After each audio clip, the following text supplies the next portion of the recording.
Ei, Thalita, Ei, tudo chegamos. bom? Tudo Chegamos. jóia. Vamos só dar um tempinho para o pessoal terminar de entrar, Tá bom. né? Ok. Tá tudo bem. Tô te vendo Tudo. bem. Ei, Renata, tá boa? Renata é uma amiga, colega. Tamara. Tamara. Boa noite, Tamara. A Renatinha é colega sua da área trabalhista. Muito, a advogada muito Bacana. competente também. Dedé. André, oi, Dedezinho. Vamos deixar o pessoal terminar de entrar. Estamos aí, né, Thalita? No mundo Estamos. das lives.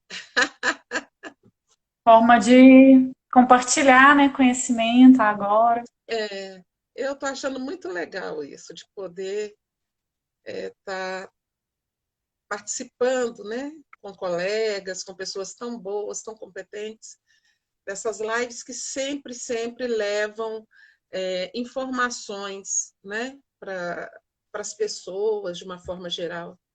É muito bom isso. Sim. Muito legal. Não esqueci do seu texto, não, tá? Eu vou te mandar. Esse fim de semana eu vou mexer nisso. Te mando. Não, não tem problema não. A hora que você mandar tá de bom tamanho. A gente publica lá Tá bom. no nosso blog. Né? Ok. Vamos ver quantas pessoas que estão entrando. Eu acabei entrando tarde, eu estava fazendo uma outra coisa ali, e aí agora que o povo está entrando.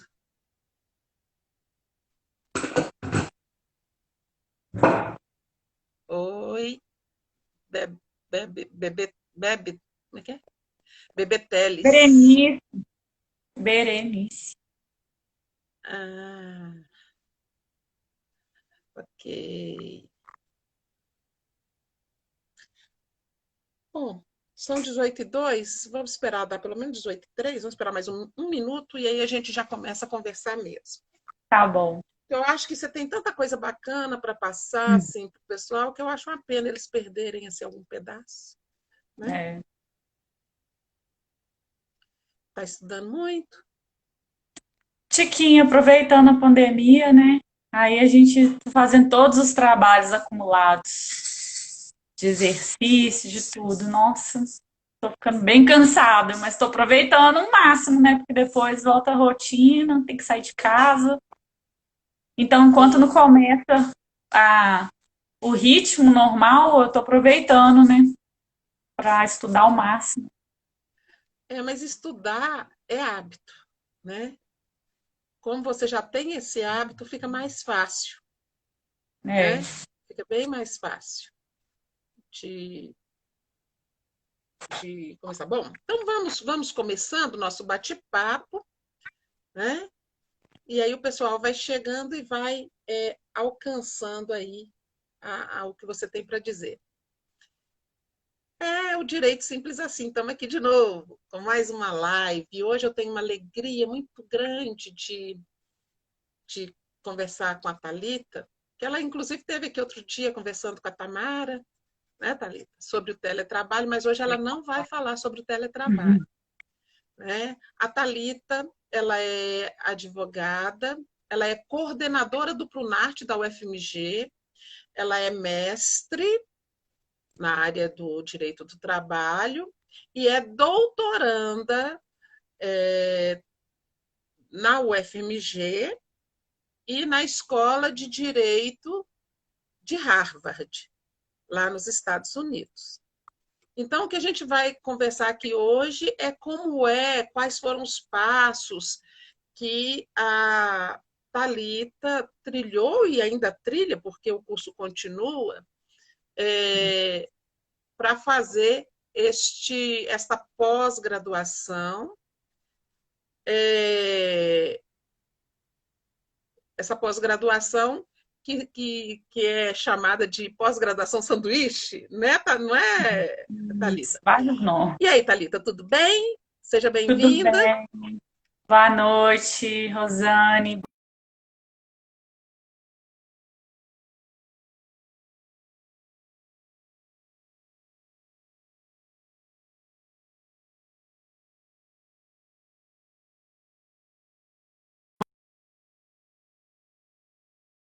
Dúvidas sobre vida acadêmica no exterior. Como conseguir alcançar aí mais essa meta de vida para quem tem esse tipo de plano, né? Porque não é vontade de todas as pessoas, mas muitas às vezes nem sabe como que funciona e às vezes, né, teria vontade de ir, mas não sabe qual é o caminho, né, a ser seguido. Thalita, para mim aqui está dando contato, mas eu acho que o pessoal está ouvindo você normalmente aí, né? Tá, parece que sim. Tá, Aqui então, meu tá direto. tá direto, tá. Então a gente vai conversando. Se der algum problema aqui de eu não conseguir te ouvir, aí você continua falando aquilo Tá, que você acha que é importante. Mas se a gente tiver, aí a gente vai batendo aquela bola para ir conversando aqui, tá? Eu não sei até tá onde que bom. você parou, porque eu não te ouvi. Você falou de como é essa pós-graduação, como funciona, né? A pós-graduação sanduíche, você já chegou a falar? Não, ainda não comecei não. Só cumprimentei o pessoal que está chegando e Ah, falei tá. que muitas pessoas não têm conhecimento, né? Algumas não têm nem vontade de sair para fora do país porque não sabe qual é o caminho que pode ser percorrido, que é alcançável, que é viável, que existem possibilidades financeiras de auxílio para essa saída do país, para ter uma vida acadêmica, essa experiência acadêmica, né, no exterior. Muita gente pensa que isso só é possível a quem é rico. Gente, tá aí um exemplo. Talita é filha de trabalhadores, Talita é trabalhadora, é de uma família simples, aqui de Contagem, a mãe é trabalhadora, o pai é trabalhador, os irmãos são trabalhadores, e ela é com muito esforço dela e de toda essa família, que é uma família linda, a família da Talita, que ela vai galgando esses espaços. Então, isso é possível a qualquer um, né, Talita? Isso. As pessoas pensam, né, que é só se você tiver uma ajuda financeira dos pais, que é impossível você, com as próprias pernas, alcançar esses espaços acadêmicos.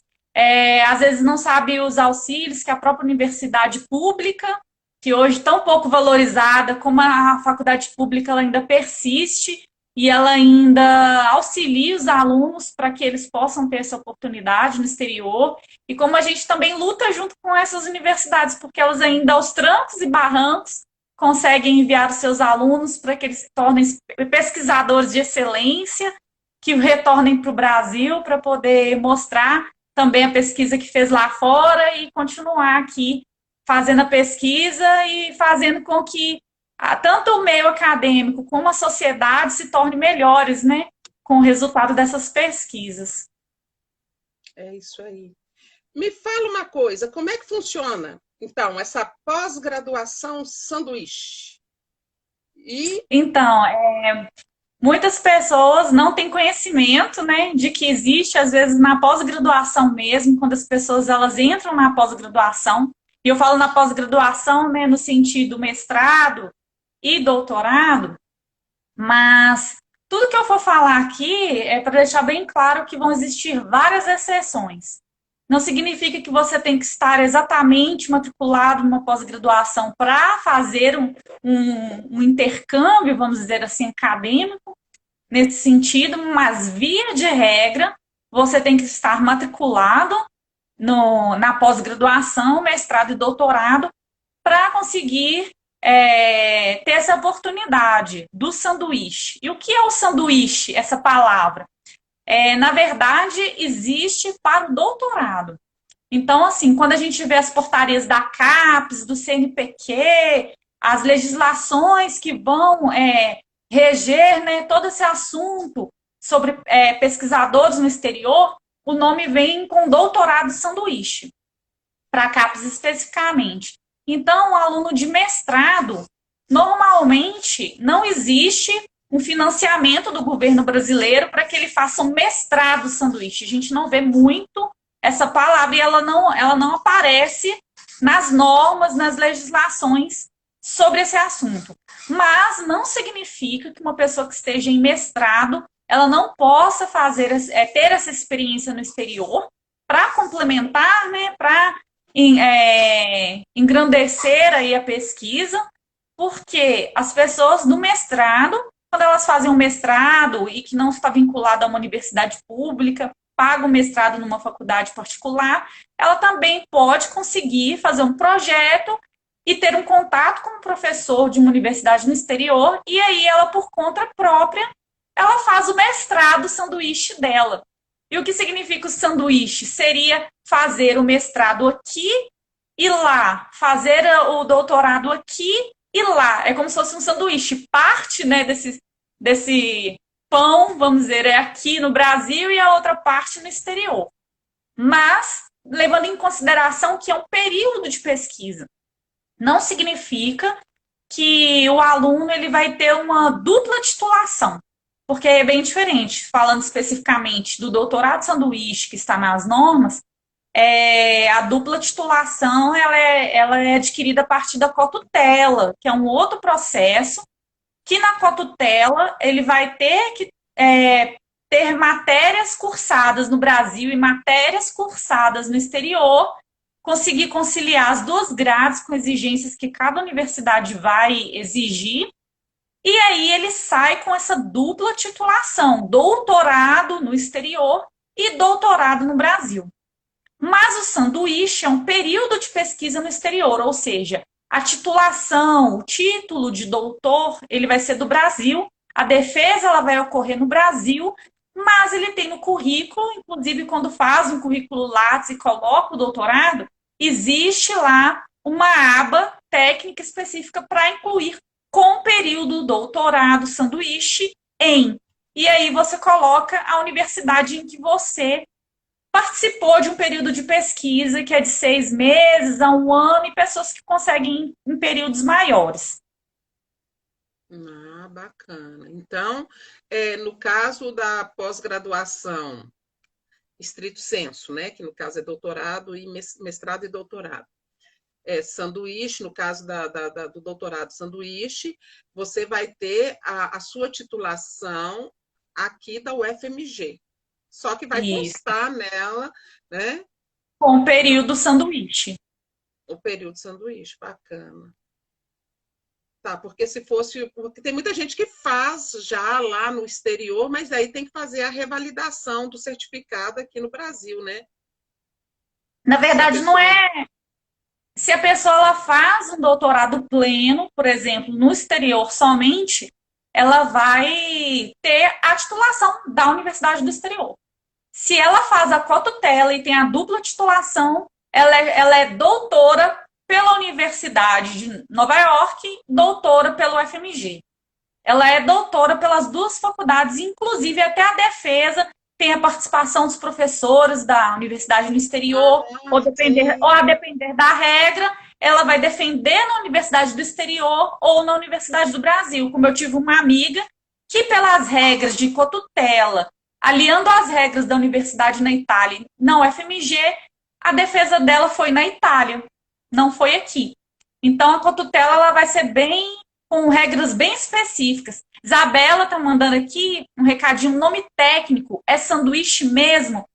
Isabela, eu acho, não vou dizer com certeza, mas eu posso quase garantir que sim, que seria um nome técnico, porque nas portarias da CAPES, com relação a todas as especificidades de nomes de pesquisadores, existe doutorado pleno e doutorado sanduíche, mestrado pleno. Então, são nomes que constam nas portarias, que saem nos diários oficiais, que saem para mostrar quais tipos de bolsa vão ter para aquelas modalidades. Então, na CAPES e no CNPq, eles utilizam a palavra doutorado sanduíche.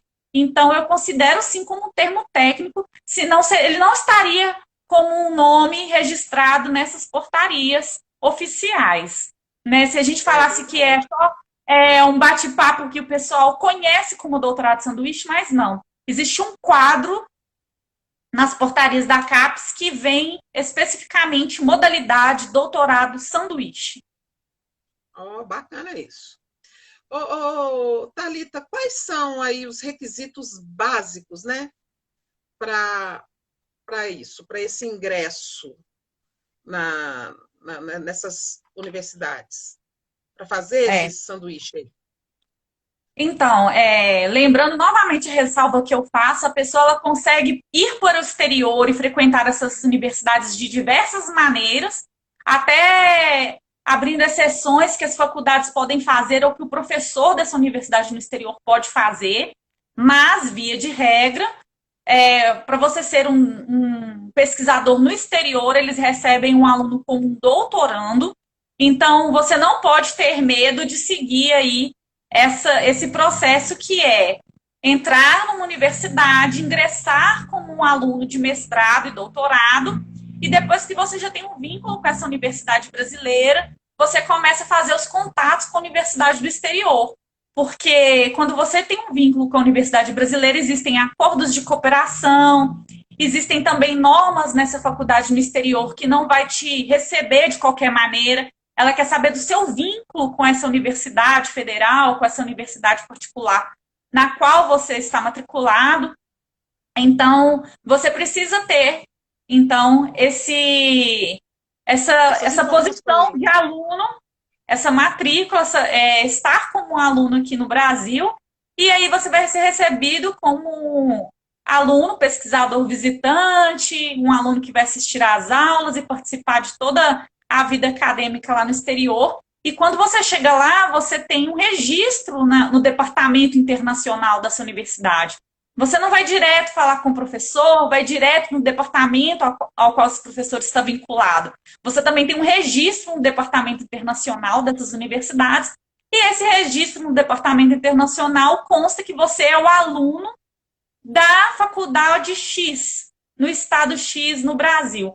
Eles não pegam uma pessoa que eles não estão fazendo pesquisa nenhuma, não estão vinculados a nenhuma universidade, salvo algumas raras exceções. Então, você primeiro tem que pensar na possibilidade aí de não ter medo de encarar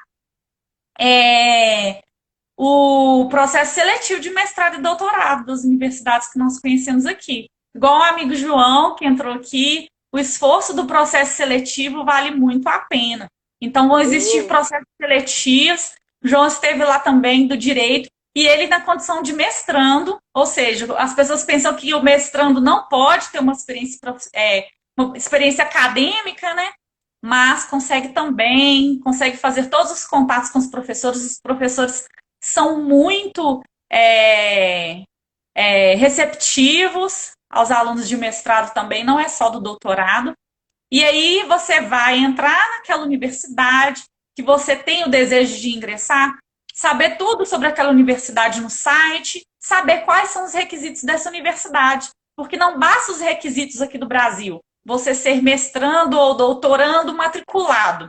Você tem que também atender a esses processos seletivos do exterior e saber quais são os requisitos mínimos para eles. E depois de você ter aqui essa matrícula, subentende-se que você já tem um projeto. E aqui, se você tem um projeto de mestrado e doutorado, esse departamento, esse professor no exterior, ele vai querer saber qual é o projeto, quais são os planos, por que você quer fazer a pesquisa no exterior, o que o seu projeto precisa, qual é a pesquisa que você tem que fazer, que aquela universidade vai te oferecer de material, vai te oferecer de aulas ou até de conhecimento daquele professor específico. Entendi. E me fala uma coisa, o idioma. O idioma é pré-requisito básico aí, né? Ou necessariamente não? Então, se você já descarta as universidades de língua portuguesa, por exemplo, Portugal, que você vai conseguir ter um bom aproveitamento sem ter fluência no português de Portugal, por exemplo, é muito importante. E as pessoas pensam assim, depois que você superou essa barreira de entrar no mestrado, decidiu, eu vou entrar no mestrado. E eu já quero entrar no mestrado porque eu tenho um foco que é ter uma experiência no exterior. Então, as pessoas vão entrar no mestrado e já quer fazer uma experiência e, às vezes, ela não pensa isso no curto prazo. Ela vai fazer o mestrado e vai para lá no doutorado. Nesse meio tempo, a pessoa já tem que ter em mente que no checklist aí das coisas necessárias, dos requisitos básicos e importantíssimos, é o idioma. Se você não vai para Portugal, por exemplo, se você pensa em ir para os Estados Unidos, então o inglês você tem que pensar que ele é importantíssimo, porque se você já está num nível de pós-graduação, você não vai estar naquele intercâmbio que você vai conversar coisas básicas ou é um trabalho básico. Você está ali como um pesquisador. Você tem que saber fazer pesquisa, tem que saber consultar os livros, vai ler muitos livros em outro idioma. E, além disso, você vai ter contato com um departamento específico. Igual o João lembrou aí, o meu departamento lá também era trabalhista, que eu sou advogada trabalhista aqui. Então, era o departamento Trabalho e Vida Profissional. Lá, eu tinha que conversar com todas as pessoas do departamento, saber dos projetos do departamento, conversar com o diretor de pesquisa. Muitos dos departamentos, eles vão querer te conhecer e vão fazer uma pesquisa por Skype. E aí vão querer saber como você conversa, se seu inglês está ok, porque às vezes não é só o requisito de uma prova de inglês. Eles querem saber da sua fluência e vão querer conversar com você no ao vivo. E aí, o contato direto com o professor do exterior. É o professor do exterior com quem você vai conversar quase que todos os dias, vai mostrar sua pesquisa, vai acompanhar as aulas dele, se for possível. E aí, é um contato direto que o idioma, se você não tiver bem aí afiado, vai te impossibilitar de muitos contatos, de realizar uma pesquisa bem feita. O idioma, se você não tem, também não é possível pensar nessa possibilidade de ir para o exterior. Começa o mestrado, começa a pensar num projeto que você vai escrever e, paralelamente, não deixe de incluir o idioma. Comece a fazer um cursinho de inglês, se você tem essa possibilidade de fazer um cursinho de inglês. Se você não tem a possibilidade de fazer um cursinho de inglês já no início do mestrado, começa com os aplicativos. Hoje nós temos muitos aplicativos, Duolingo, por exemplo, os vídeos no YouTube, aulas grátis no YouTube, você consegue muitas, que você já consegue ali, por conta própria, já, paralelo aos estudos de projeto e de mestrado, já fazer aí aulinhas de inglês pela internet, e depois que você conseguir ter a possibilidade de entrar no curso, você faz um teste de nivelamento, e aí você já entra nesse cursinho e tenta já ver para um nível um pouco mais avançado, e você vai conseguir desenvolver conversação com a parte de escrita e de fala. Já a dica para quem já sabe inglês ou tem um inglês aí intermediário, o que essa pessoa também já tem que pensar já de antemão? Vai ter a prova de proficiência. E muitas, ou praticamente todas, eu poderia dizer, elas vão exigir essa prova de proficiência. Se você tem um contato direto com essa universidade, vai por conta própria, talvez vai ter uma ou outra universidade que vai querer fazer só aquela entrevista por Skype e não vai te pedir uma prova. O departamento ou o professor já é um aluno de doutorado, já sabe que ele é fluente ou que ele tem um inglês intermediário, que ele vai se virar. Se você tem um inglês intermediário, eu vi muitos amigos que eu ajudei, muitos amigos que eu conheci, que tinham inglês intermediário e conseguiu ser um bom pesquisador. Mas, se ele já sabe o inglês e aí a universidade dele vai exigir uma prova de proficiência e as notas de prova de proficiência elas não são baixas, a pessoa ela já começa o mestrado, o doutorado e entra nos cursinhos preparatórios para o TOEFL, por exemplo. Ou então para o teste DAF na Alemanha. Ou então para o CIEL, para a Espanha, para as outras universidades europeias. Mas uma coisa que eu digo, fato, muitas das universidades, ou quase todas as universidades europeias, elas vão aceitar o certificado do TOEFL, elas vão aceitar a proficiência em inglês, então não te impede de ir para outras universidades europeias se você tem aí a nota mínima do certificado de inglês. Aí a pessoa fica antenada. Vou começar meu projeto, vou me preparar, pesquisar universidades e junto eu vou começar um cursinho preparatório, ou ver as aulas de internet que achar grátis, preparatórios para a prova específica de proficiência, de inglês ou de uma língua específica que ele precisar. Legal. Thalita, dá uma, assim, fala no seu caso concreto os caminhos que você trilhou para poder chegar até Harvard. Então, o meu caso, ele é muito atípico, mas ele também não foi uma coisa do dia para a noite. Eu tinha, sim, eu já tinha o mestrado e não tinha planos para o doutorado. Aí, acabei terminando o mestrado e ingressei no doutorado. Então, quando você chega no universo do doutorado, você já sabe da possibilidade que existe de você tentar uma possibilidade no exterior. E eu já tinha no mestrado, foi aí que eu comecei a tentar aprender o alemão, porque eu queria ir para a Alemanha. Então, meu desejo era de fazer o doutorado de sanduíche na Alemanha.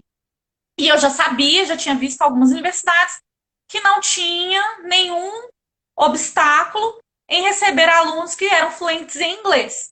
Então, no meu caso, eu já tinha o inglês, que eu já tinha feito intercâmbio durante a minha universidade, minha graduação. Eu estudei na Milton Campus.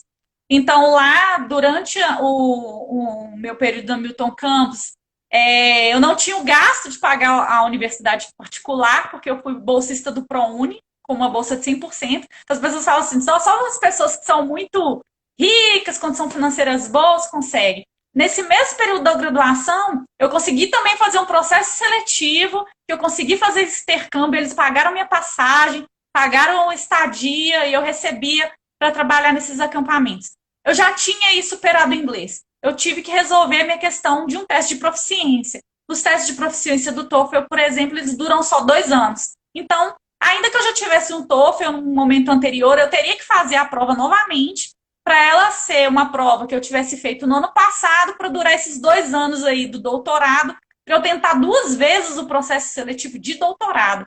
Então, o que no meu caso particular? Eu já tinha o inglês, fui pensar na minha preparação para o TOEFL, porque eu tinha que ter a prova de proficiência. Ao mesmo tempo, eu precisei de fazer um projeto para o doutorado sanduíche.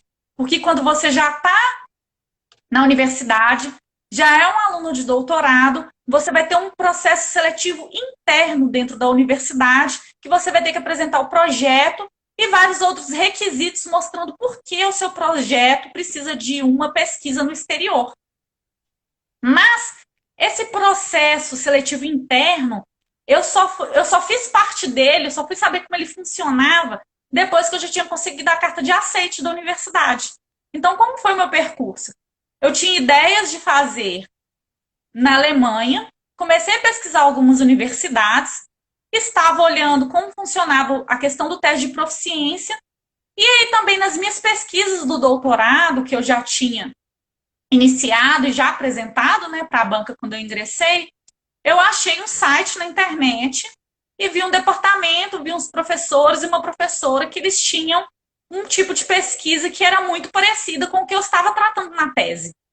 E aí, quando eu fui ver de onde eram esses professores, esse blog, essa professora, eu vi que eles eram de Harvard. E aí eu mandei o meu projeto, o meu livro, tudo para o e-mail dessa professora, que é uma professora que é, inclusive, a diretora executiva desse departamento trabalhista lá em Harvard, que é a Sharon, e mandei tudo tudo que eu pude falar sobre a atual situação do governo do Brasil, a reforma trabalhista, o que era o meu projeto da tese, como o meu projeto da tese se alinhava com os ideais do programa trabalhista deles, quais eram os projetos que o departamento trabalhista tinha e o que era de interessante para engrandecer a minha tese, engrandecer a minha pesquisa. E aí mandei esse e-mail, mas sem pretensão nenhuma de ser respondido. Falei assim, é uma instituição, é a melhor faculdade de Direito do mundo. Por mais que eles digam assim, não temos espaço para pesquisadores aqui mais, já está lotado, já selecionamos quem a gente queria, eu teria esse contato com essa professora, ia saber mais do projeto dela e ia saber acompanhar o trabalho deles e poder trazer isso para a minha pesquisa. Mas foi aí que... Enriqueceu o seu, né? ia enriquecer a minha pesquisa. De todo jeito, era um network, um contato que eu faria para incluir na minha tese. Só que em 4 dias eles me responderam e perguntaram se eu tinha interesse de fazer parte do corpo de pesquisadores deles, que eles ficaram muito interessados no meu projeto da tese, também viram o meu trabalho, o livro, porque eu mandei meu livro em PDF. Então, eles viram meu potencial como pesquisadora, o que eu já tinha realizado de pesquisa aqui na UFMG, que foi resultado do meu projeto do mestrado. E aí foi aquela decisão, agora não vai ser mais Europa, eu vou para os Estados Unidos. E era muito mais fácil para mim, porque com inglês e tudo, eu poderia fazer uma boa pesquisa e estaria na melhor faculdade de Direito do mundo. E aí eu não tive nem como pensar. Foi do dia para a noite eu tive que responder para eles e a resposta foi sim. Muito bom. É só lembrando aí para o pessoal que está ouvindo a gente, assistindo a gente, fala o nome do seu livro, Thalita. Eu acho que é importante. Então, no mestrado, minha pesquisa é sobre área trabalhista e novas tecnologias. Então, no mestrado, eu pesquisei sobre teletrabalho. E para não ser um teletrabalho que eu falaria só sobre conceitos, características, modalidades, eu quis ampliar essa visão do teletrabalho, mas para um pouco mais voltada para as desvantagens que o teletrabalho poderia trazer e que as pessoas talvez não enxergassem, tirando um véu aí de vários discursos de que o teletrabalho é maravilhoso. Eu fui tratar da precarização. O nome do meu livro ficou A Precarização no Teletrabalho, Escravidão Tecnológica e Impactos na Saúde Física e Mental do Trabalhador. Então, eu tratei do teletrabalho, avançando para as desvantagens que ele poderia trazer e os impactos que ele traz para a saúde física e mental do trabalhador. E foi aí que eu continuei no doutorado com pesquisas de tecnologias, agora inteligência artificial, e levei todas essas questões para eles, e eles ficaram interessados no andamento aí da minha pesquisa. Uhum. E os custos? Quando você vai para fazer esse sanduíche aí, né? Essa pós-sanduíche, bolsa do governo, a passagem de avião, a hospedagem, você se hospeda na moradia estudantil da escola. Como é que é isso? Fala para a gente dos custos enquanto se está fazendo essa pós-graduação e se você, ao mesmo tempo, pode trabalhar lá para ajudar a custear tudo isso. Então, aí respondendo ao amigo João, João, em 2014, 2015, eu não imaginava que o teletrabalho fosse dar esse boom agora, né, em tempos de pandemia. Então, hoje, as pessoas elas vão ver na prática aquilo que eu escrevi na teoria, como poderia impactar, né? Claro, não dizendo que o teletrabalho é ruim, tá, Rosane? Eu deixo, desde o início, eu falo todas as lives, do início ao fim do meu livro, eu digo como o teletrabalho é importante, pode ser uma ferramenta maravilhosa, mas desde que seja utilizada com equilíbrio, seja um bom uso, com as partes aí, empregador e empregado, utilizando de maneira saudável, né?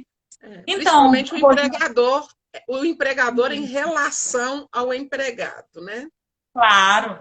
E aí pode ser maravilhoso. E aí a gente vai também ver as modalidades em que o teletrabalho na prática não vão funcionar, né? Vamos ver aí tudo isso depois de passar esse tempo de pandemia.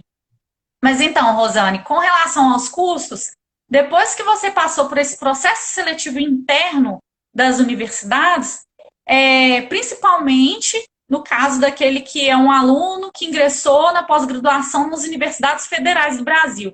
Existe a possibilidade de ser aluno da Universidade Federal, por exemplo, ter uma bolsa da CAPES. Então, a gente tem a CAPES e CNPq que financiam as bolsas para esses alunos que querem ingressar em universidades no exterior. Existem portarias, existe a legislação que vai ter essa verba destinada para o bolsista, e essa verba ela inclui, né, eles consideram que essa verba ela vai ser suficiente para o aluno conseguir uma moradia, pagar uma moradia e custear alimentação e transporte. O que existe hoje é que a gente tem o doutorando que ele vai por conta própria, ele consegue uma autorização com a coordenação da universidade, ele mostrando toda a documentação, que ele é apto a pagar esse custeio no exterior e tem a carta de aceite da universidade, esse aluno ele vai direto. Ele não vai ter que passar por esse processo seletivo interno. Ele vai ter que ter uma autorização da pró-reitoria ou da coordenação da pós-graduação dele, cada universidade com seus critérios específicos, e ele tem o dinheiro dele, ele vai por conta própria. O aluno da Universidade Federal, que ele não tem condições de bancar a estadia dele no exterior, mas já tem a carta de aceite. Ou mesmo da escola privada, que às vezes faz o doutorado aqui de uma forma muito sofrida, né? Para pagar também. Mas aí o que acontece é que as bolsas do CNPq e da CAPES, elas são destinadas para os alunos das escolas federais. Então, o que acontece é que aquela pessoa que opta por fazer mestrado e doutorado numa instituição particular, e essa instituição não tem destinado para ela bolsas do CNPq e da CAPES, ele vai ter que ser uma situação que ele tem que planejar também, fazer um pé de meia, vamos dizer, para uma experiência no exterior, porque essas bolsas elas são destinadas como o CAPES, que agora mudou para CAPES Print, é um projeto de internacionalização dos pesquisadores brasileiros, custeados pelo governo brasileiro, que são vinculados a essas universidades federais. Então, eles têm que estar matriculados no doutorado para essa experiência no exterior. A CAPES e o CNPq, eles não dão bolsas para os alunos de mestrado. Então, o doutorado sanduíche é o nome nas portarias com bolsas destinadas para alunos de doutorado. E existem também...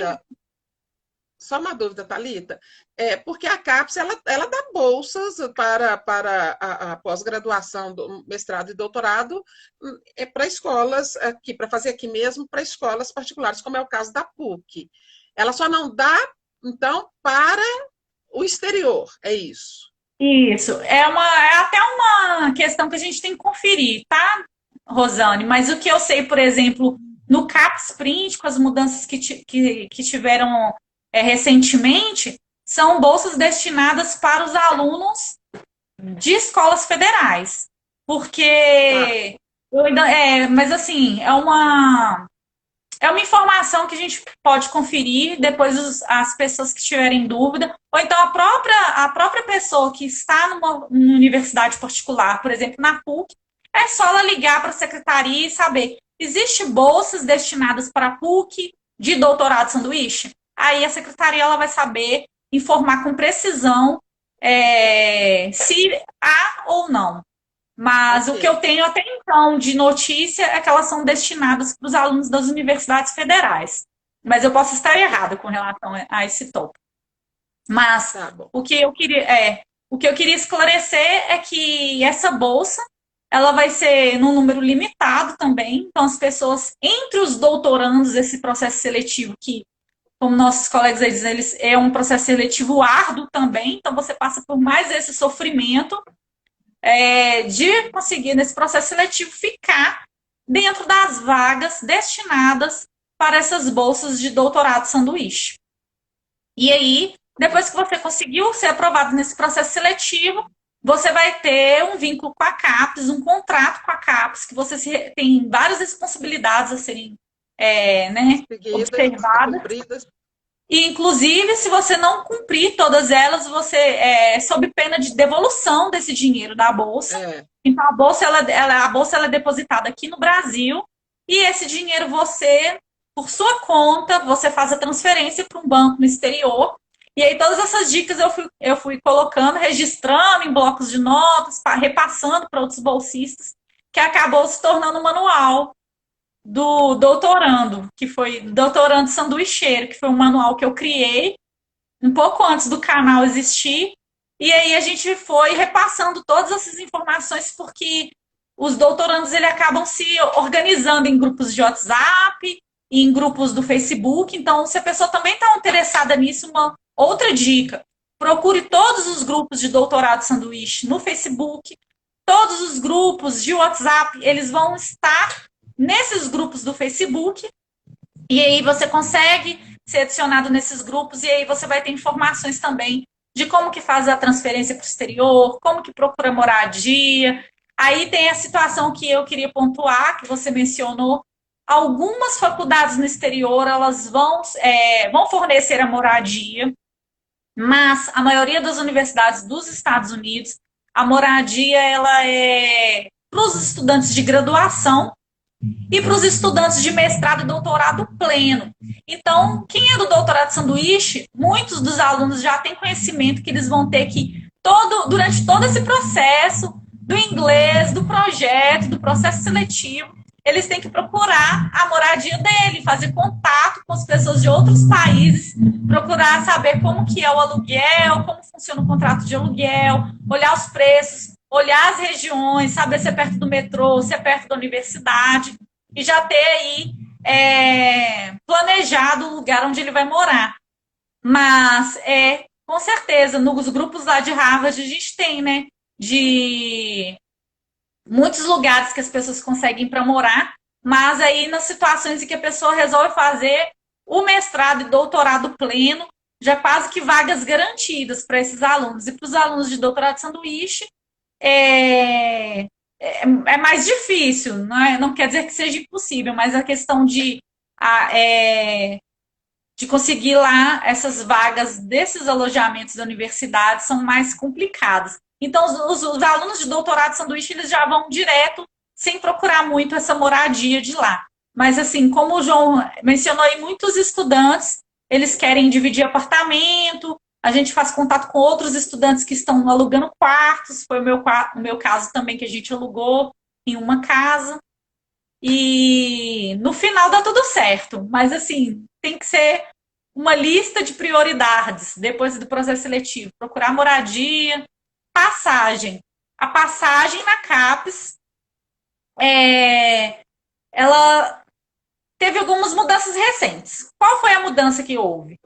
No ano passado, a CAPES fazia a compra da passagem, você colocava o trecho da sua universidade, do lugar onde você iria morar, e a CAPES fazia a compra dessa passagem. E esse valor da compra da passagem, ele é um valor além da bolsa daquele mês.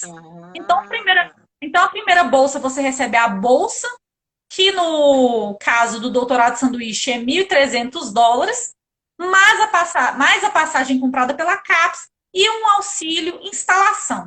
O que é esse auxílio instalação? Você recebe um auxílio instalação que é para você comprar coisas de casa, utensílios, eletrodomésticos, coisas que você não tem no lugar para onde você vai. Você já sabe que não tem alguma coisa de cozinha, de roupa de cama, mesa e banho. Tudo isso você consegue comprar com auxílio instalação. Deixa eu ver aqui. Sempre falei com a Thalita que ela ganharia o mundo. Ô, gente. Obrigada. É a Lai. E aí foi Laiana. Obrigada, Laiana, pelas palavras. E existe um problema, tá? Só para fechar esse assunto. As bolsas da CAPES, elas já estão há bastante tempo defasadas. Então, ocorre que essa bolsa que a gente recebe para o doutorado sanduíche, nem sempre ela é suficiente para os gastos que você vai ter. Então, você precisa, às vezes, procurar um lugar muito afastado da universidade, porque o aluguel é caríssimo. Principalmente eu que fui para a região de Boston, o aluguel é nas alturas. Então, acaba que você não consegue, se você tem só a bolsa da CAPES, você não consegue um aluguel num lugar assim mais próximo da universidade. Se você não conseguiu a moradia da universidade num valor mais barato, você acaba morando nas regiões, no entorno da universidade, que você consegue ter acesso por metrô, algumas pessoas acabam comprando um carro lá, e aí você tem esse deslocamento, porque as cidades vizinhas elas vão ter um aluguel mais baixo. E aí você tem que pensar muito nessa situação do aluguel, porque se você tem um aluguel mais barato, vai sobrar mais dinheiro para o transporte, vai sobrar mais dinheiro para a alimentação, e se o seu aluguel é mais caro, você vai ter que fazer muitas economias com relação a transporte, alimentação e outros gastos que você tem durante o mês. duas perguntas. Nosso tempo já estourou, mas a gente vai terminar esse assunto. É, essa coisa por exemplo, Estados Unidos é aquela dificuldade para se conseguir o visto para entrar nos Estados Unidos. Uma pessoa que consegue ser aprovado num processo desses, isso é um facilitador para que se dê o visto? Já é automático? Como é que é isso? Então, essa é uma notícia que eu posso dar para todas as pessoas que têm interesse de ir para o exterior. Se você tem a carta de aceite da universidade, esqueça do visto. Vai ser a última das preocupações. Você já tem um visto garantido. Eu tenho, assim, todos os casos que eu vi de todos os bolsistas dos nossos grupos de auxílio mútuo, não tinha nenhum problema com relação a visto. Eu cheguei a ver depois um caso específico de uma menina que ela fez, ou ela foi caso de um preenchimento errado do formulário do visto, e que ela não fez uma boa entrevista, e aí, por alguma desconfiança que eles tiveram, devido a essas informações que a menina deu, ela teve o visto negado, mas é 100% de aprovação no visto, por quê? Além da carta de aceite que você pode levar na hora da entrevista, e você preenche certinho o formulário do visto, passando isso, a universidade ela te manda também, no caso das universidades americanas, mandaram para os alunos ano passado o DS 2019.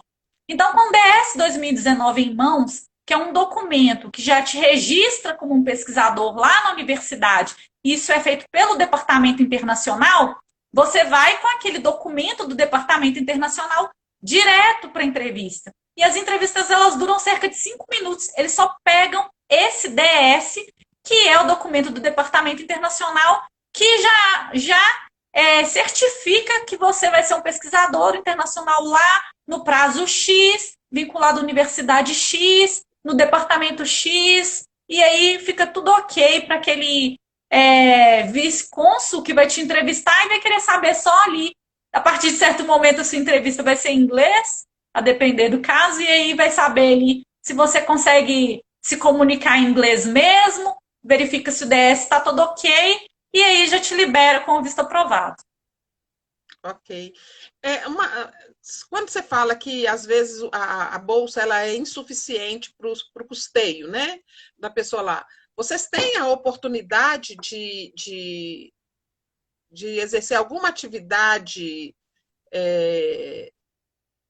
econômica lá, Remunerado. assim, remunerada? Então, Pode? então, isso é um caso muito específico do Brasil, em que a CAPES e a CNPq, eles demoram muito para atualizar esses valores. Então, o que a gente tem de notícia é que esse valor está desatualizado há muito tempo, tanto as bolsas do Brasil quanto as bolsas do exterior.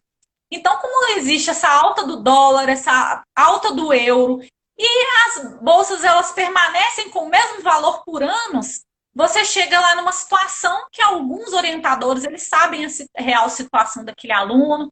Algumas universidades elas vão permitir que aquele pesquisador por meio período ele possa trabalhar, e às vezes eles restringem também esse tipo de trabalho que vai ser só no âmbito da universidade, algo que seja dentro do campus para aquele aluno realizar. Mas, via de regra, muitas universidades até não permitem algum tipo de trabalho remunerado, porque você está indo lá para fazer pesquisa. Se você já pega metade do seu tempo para fazer uma atividade remunerada, isso vai implicar em uma pesquisa que já não vai ser uma pesquisa tão bem realizada, porque o aluno vai ter que dividir o tempo dele com um trabalho. Então, a maioria dos alunos, mesmo com essa bolsa defasada, conseguindo um aluguel em conta, economizando no supermercado, não passeando demais, fazendo, indo para baladas e etc. A bolsa ela ainda consegue manter o brasileiro lá, porque o brasileiro ele consegue fazer essas economias aí, ele consegue se virar nos 30 e consegue fazer dessa bolsa muita coisa. Inclusive, a minha bolsa a gente conseguia fazer tanta economia com aluguel e supermercado, e a gente conseguia fazer muitos passeios culturais, porque ir para museus, teatros, várias desses eventos, eles são gratuitos nos Estados Unidos, ou então num preço muito barato para quem tem a carteirinha da universidade. E existe a questão também de que às vezes a pessoa leva família. E o doutorado de sanduíche, por exemplo, na CAPES, não existe um adicional para os dependentes, igual existe na bolsa de doutorado pleno. Mas aí fica aquele impasse. Muitas das pessoas, os brasileiros pesquisadas de doutorado, já têm filhos, marido, já está numa situação que eles optam pelo sanduíche porque é um tempo menor de pesquisa do que fazer um doutorado pleno ou um mestrado pleno, que vai ter que ficar 3 anos fora, o doutorado 4 a 5 anos, como é lá na Universidade de Direito, e aí a pessoa opta pelo sanduíche porque é um tempo razoável de pesquisa, 6 meses a um ano, e que às vezes ele consegue levar os familiares junto com eles, consegue matricular os filhos numa escola americana, por exemplo, o marido consegue uma licença do trabalho, os que são servidores públicos conseguem uma licença dos seus cargos, e aí conseguem ter essa oportunidade de ir para o exterior e a família acompanhar. Thalita, o nosso tempo já, assim, já estourou de muito, mas eu queria que você falasse como foi essa experiência de estudar em Harvard, né? E o que você quer deixar aí para os estudantes que querem seguir esse caminho. Então, foi uma experiência incrível, inesquecível. Assim, eu não tenho palavras para descrever todas as coisas que eu vivi lá. Eu tive o privilégio de ter o meu noivo me acompanhando, então foi assim um suporte muito importante, apoio do meu orientador, apoio da minha mãe, de toda a minha família, da família do André. Então, assim, isso tudo foi muito importante, porque às vezes o período de doutorado de sanduíche ele é muito dolorido para as pessoas que vão para lá, com família ou sozinhos. Então, assim, quando você tem alguém da família, alguém por perto para te apoiar, ele é muito importante. Então, foi uma experiência 100% maravilhosa, porque eu tive esse apoio dos familiares e também dos amigos todos do Brasil, do albergue, da UFMG. Então, eu digo para todas as pessoas que elas estão planejando ter uma experiência no exterior, que elas façam, que elas não tenham medo dos processos seletivos de mestrado e doutorado, porque assim que eles ingressarem, eles já podem fazer esse planejamento de projeto para o processo seletivo de doutorado de sanduíche no exterior, ou um projeto de vida que ela tem uma condição financeira de ir durante o mestrado, e vai ser uma experiência que não tem como descrever, são muitos detalhes, muitas coisas maravilhosas que a gente vive, culturalmente também é muito engrandecedor, e você conhece uma estrutura de uma universidade que eu tive, com as melhores estruturas, com os melhores professores, com palestras com personalidades do mundo inteiro, com ex-presidentes, com ganhadores de prêmio Nobel. Então, assim, é uma experiência que eu tenho para minha vida inteira para contar e experiências para compartilhar. E todo esse conhecimento eu fui colocando no canal, entrevistei outros brasileiros que também conseguiram chegar lá, não só do direito, mas da biomedicina, da biologia, biotecnologia, psicologia, nutrição. E todas essas entrevistas eu coloquei lá no canal para quem quiser ver. E todas essas dicas eu também coloquei no manual, que é grátis e está no Google Docs para quem quiser. Me mandar Fala só qual um é o e-mail. seu canal. Fala qual é O o seu canal, canal. o canal no YouTube é o Mineiro em Harvard. E também tem o e-mail mineiroemharvard.gmail.com, que eu compartilho toda essa experiência, tudo que eu vivi lá, as entrevistas com outros profissionais de outras áreas que também chegaram em Harvard através do doutorado de sanduíche. E todas essas experiências, ainda tem mais vídeos que ainda vou colocar, que tem muitos para editar ainda. E esse manual também, que eu dei dicas tanto de ingresso, quanto dicas burocráticas com relação à moradia, transferência, bancos, certificados e todas as burocracias mais com a CAPES. E está tudo disponível, grátis, para quem precisar e quiser, pode me chamar, que eu estou sempre disponível aí para tirar todas as dúvidas sobre essa experiência. Bacana. Essa é a minha Thalita. Bacana demais, Thalita. E a gente quer te agradecer, viu? Pela sua disponibilidade de conversar com o pessoal, falar que a gente tem muita alegria, né, em ver essa sua conquista, e mais ainda de ver a sua abertura para dar o caminho das pedras para outras pessoas. Parabéns e muito obrigada. Obrigada, Rosane. Obrigada a todos que estiverem presentes aí. E quem precisar, é só entrar em contato que a gente pode trocar muita ideia aí sobre esse processo. Um abraço e um beijo. Pessoal, a todos vocês que participaram aqui conosco, muito obrigada pela participação. Não vou nem falar os nomes, que é muita gente. Muito obrigada, viu, pessoal? Até mais. Até Tchau. mais, um abraço.